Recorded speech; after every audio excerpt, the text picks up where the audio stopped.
বন্ধুরা, ইতিমধ্যেই মহালয়া কেটে গেছে। আর এই মহালয়া থেকে দুর্গা দশমী পর্যন্ত এই 5 জনের মধ্যে অন্ততপক্ষে যে কোনো একজনকে এই একটি জিনিস দান করুন। এর ফলে মা দুর্গা সর্বদাই সঙ্গে সাথে থাকবে এবং আপনি সুনিশ্চিতভাবে রাজা হয়ে যাবেন। হ্যাঁ বন্ধুরা, আপনারা একেবারে ঠিকই শুনেছেন। বন্ধুরা, এই দুর্গাপুজো চলাকালীন সময়ে যারা এই জিনিসটি দান করেন তারাই হয় ভাগ্যশালী এবং কোটিপতি। বন্ধুরা, এই দুর্গাপুজোর সবথেকে গুরুত্বপূর্ণ দিন হিসাবে গণ্য করা হয় মহাষষ্ঠী থেকে বিজয়া দশমী পর্যন্ত। বন্ধুরা, শাস্ত্র মতে এই সময়টাকে অর্থাৎ এই ষষ্ঠী থেকে বিজয়া দশমী পর্যন্ত এই সময়গুলিকে অত্যন্ত গুরুত্বপূর্ণ কাল হিসাবে গণ্য করা হয়। আর এই সময়কালের মধ্যে যদি আপনারা এই 5 জন ব্যক্তির মধ্যে যে কোনো একটি ব্যক্তিকে অন্ততপক্ষে এই একটি জিনিস আপনি যদি দান করতে পারেন, তাহলে মা দুর্গার আশীর্বাদ ও কৃপা সদা সর্বদাই আপনার সঙ্গে সাথে থাকবে। আর আপনারা নিশ্চয়ই জানেন যে শাস্ত্রে বলা হয়েছে দান ধর্ম পরম ধর্ম, যে কারণে দেখবেন প্রত্যেক ধর্মেই কিন্তু এই দান ধর্ম হিসাবে উল্লেখ রয়েছে। আর দুর্গাপুজোর বিশেষ সময়কাল অনুসার আপনি যদি সামান্য এই জিনিসটি দান করতে পারেন, তাহলে এটি পরম দান হিসাবে গণ্য করা হয়। তাই বন্ধুরা, আজ আমি আমার এই ভিডিওটির মাধ্যমে যে 5 জন ব্যক্তির কথা বলবো, তার মধ্যে অন্তত একজনের হাতের মধ্যেও এই পূর্ণ দান তুলে দিতে মায়ের কৃপায় সুনিশ্চিতভাবে আপনার ও আপনার পরিবারের মঙ্গল হবে। এক কথায় বলতে গেলে মায়ের কৃপায় আপনাদের সকল মনস্কামনা পূর্ণ হবে। আপনারা রাতারাতি ধনী হয়ে যাবেন, কেননা অর্থ আসবে চম্বকের মতো, সেই সঙ্গে দুর্ভাগ্য কাটবে ও প্রচুর অর্থ আসবে। তাই এই প্রসঙ্গে বিস্তারিত জানার আগে আপনাদেরকে বলে রাখি, আপনি যদি আমাদের এই চ্যানেলে নতুন হয়ে থাকেন, তাহলে চ্যানেলটি অবশ্যই সাবস্ক্রাইব করুন এবং পাশে থাকা নোটিফিকেশন বেল আইকনটি ক্লিক করুন, কারণ আমি বিভিন্ন প্রকার তন্ত্র মন্ত্র, বশীকরণ, টোটকা, বাস্তু টিপস, জ্যোতিষশাস্ত্র, পুজো আরাধনা এবং ব্ল্যাক ম্যাজিক করা নিয়ে নিত্য নতুন ভিডিও আপলোড করে থাকি, যা প্রয়োগ করার মাধ্যমে আপনার জীবনের সকল প্রকার সমস্যার সমাধান হয়ে যাবে। চলুন এইবার মূল আলোচনায় প্রবেশ করা যাক। তবে মূল আলোচনায় প্রবেশ করার আগে আপনারা যদি আপনাদের জীবন থেকে দুঃখ, কষ্ট, দারিদ্রতা, জ্বালা যন্ত্রণা, রোগ ব্যাধিকে সুনিশ্চিতভাবে দূর করতে চান, তাহলে জয় মা দুর্গা দুর্গতি নাশিনী আমার দুঃখ দূর করলিকে কমেন্ট অবশ্যই করবেন। দেখবেন দুর্গতি নাশিনী মা আমার আপনাদের দুঃখ সুনিশ্চিতভাবে দূর করবে। যাই হোক বন্ধুরা, সবার প্রথমেই আমি যার কথা বলবো তা হলো 16 বছরের নিচে যে কোনো কুমারী কন্যা। হ্যাঁ বন্ধুরা, আপনারা নিশ্চয়ই জানেন যে দুর্গাপুজো চলাকালীন সময়ে মহা অষ্টমীর দিন এই কুমারী পূজার উল্লেখ রয়েছে। সেহেতু 16 বছরের নিচে অবিবাহিত পুজো করার এক বিধান রয়েছে। বন্ধুরা, শ্রী রামকৃষ্ণ এই প্রসঙ্গে বলেছিলেন, শুদ্ধ আত্মা ভগবতীর প্রকাশ।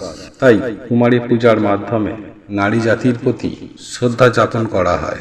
আর নারী হলো প্রকৃতির এক রূপ। বন্ধুরা, আমাদের সনাতন ধর্মে নারীদের সম্মানে সর্বশ্রেষ্ঠ আসনে বসানো হয়েছে। নিজেদের পশুত্বকে সংযত রেখে নারীকে সম্মান জানাতে হবে, আর এটাই কুমারী পূজার মূল লক্ষ্য। আর মা দুর্গা প্রথমে কুমারী রূপেই আবির্ভূত হয়েছিলেন। তাই দুর্গা পূজার এই মহাষষ্ঠী থেকে দশমী পর্যন্ত আপনি যে কোনো 16 বছরের নিচে কুমারী মেয়েকে এই দান আপনি করতে পারেন, কারণ এই দান আপনার জন্য অক্ষয় হয়ে থাকবে। তবে যে বস্তুটি আপনি দান হিসাবে দেবেন, সেই বস্তুটি হলো একটি বস্ত্র। হ্যাঁ বন্ধুরা, আপনাদের স্বার্থ ও সামর্থ্য অনুযায়ী যদি আপনি একটি বস্ত্র কোনো কুমারী কন্যাকে এই সময় দান করতে পারেন, তাহলে সেই দান পূর্ণ দান হিসাবে বিবেচিত হয়ে থাকে। বন্ধুরা, দ্বিতীয়ত আমি যার কথা বলবো তিনি হলেন কোনো হতদরিদ্র মানুষ বা কোনো ভিখারি, যার কোনো বস্ত্র কেনার কোনো সাধ্য ও সামর্থ্য নেই। আর এই ধরনের যে কোনো মানুষকে এই সময় যদি আপনারা দেখতে পান, তাহলে আপনার সাধ্য ও সামর্থ্য অনুযায়ী একটি বস্ত্র আপনি তাকে কিনে দেবেন। তবে সব থেকে ভালো হয়, সামনে শীত আসছে, আর আপনি যদি তাকে একটি শীতের পোশাক কিনে দিতে পারেন, তাহলে সেটি তার সব থেকে বেশি উপকার হবে।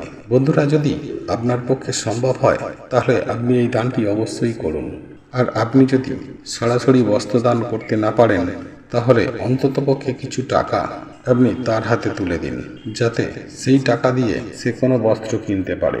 যাই হোক বন্ধুরা, এরপর আমি তৃতীয়ত যার কথা বলবো সে হলো 5 বছরের নিচে যে কোনো শিশু, সেটা ছেলে হতে পারে অথবা মেয়েও হতে পারে। বন্ধুরা, আমাদের ধর্ম আমাদেরকে শেখায় যে প্রত্যেকটা শিশুর মধ্যেই ভগবান বিরাজ করেন। তাই এই মহাপূর্ণ লগ্নকে উদ্দেশ্য করে যদি আপনি কোনো শিশুকে এই দান করতে পারেন, তাহলে সেই দানও পূর্ণ দান হিসাবে বিবেচিত করা হবে। বন্ধুরা, এখানে কিন্তু নিজের বাচ্চার কথা বলা হচ্ছে না। নিজের বাচ্চাকে আপনি প্রত্যেক বছরই তো কিছু না কিছু কিনে দেন। আপনি তো আপনার নিজের বাচ্চাকে এই রকম সব উপহার দিতেই থাকেন। এখানে বলা হচ্ছে আপনার নিজের বাচ্চাকে যেমন বস্ত্র উপহার দিচ্ছেন, ঠিক তেমনই অন্য অপরের বাচ্চাকেও আপনি এই দান করবেন।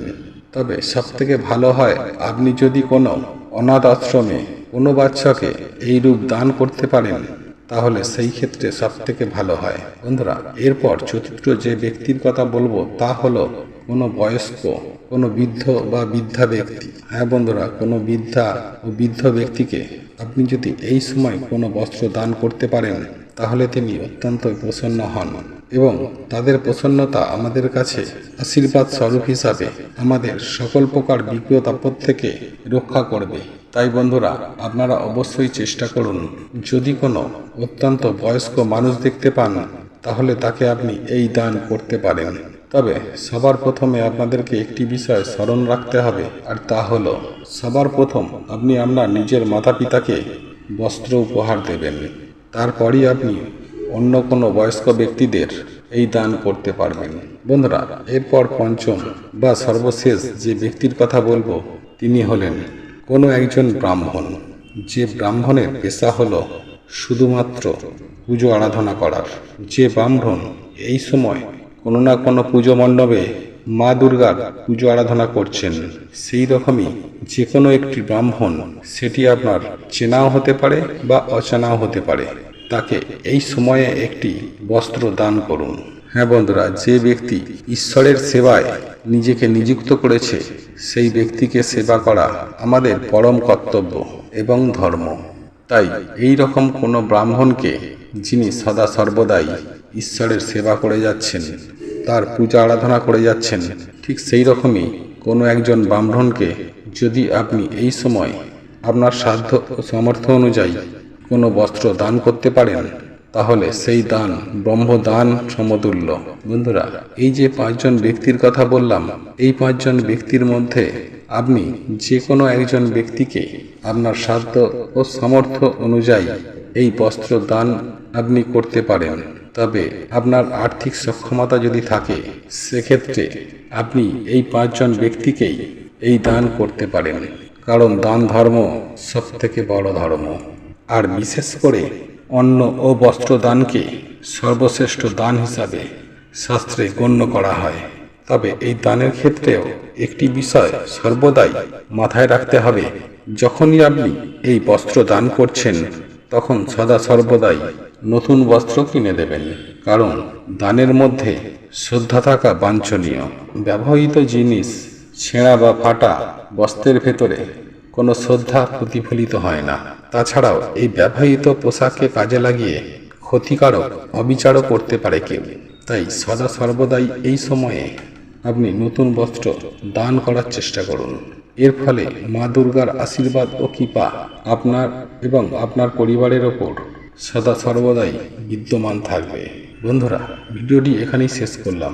আর এই ভিডিওটি যদি পছন্দ হয়ে থাকে, তাহলে ভিডিওটি লাইক করুন, কমেন্ট করুন এবং বন্ধুদের সাথে শেয়ার অবশ্যই করুন। মনে রাখবেন, আপনার একটি শেয়ার অনেক মানুষকে উপকৃত করতে পারে। এবং আপনি যদি নতুন হয়ে থাকেন, তাহলে চ্যানেলটি অতি অবশ্যই সাবস্ক্রাইব করবেন এবং পাশে থাকা নোটিফিকেশন বেল আইকনটি ক্লিক করবেন, এইরূপ নিত্য নতুন ভিডিও সবার আগে দেখার জন্য।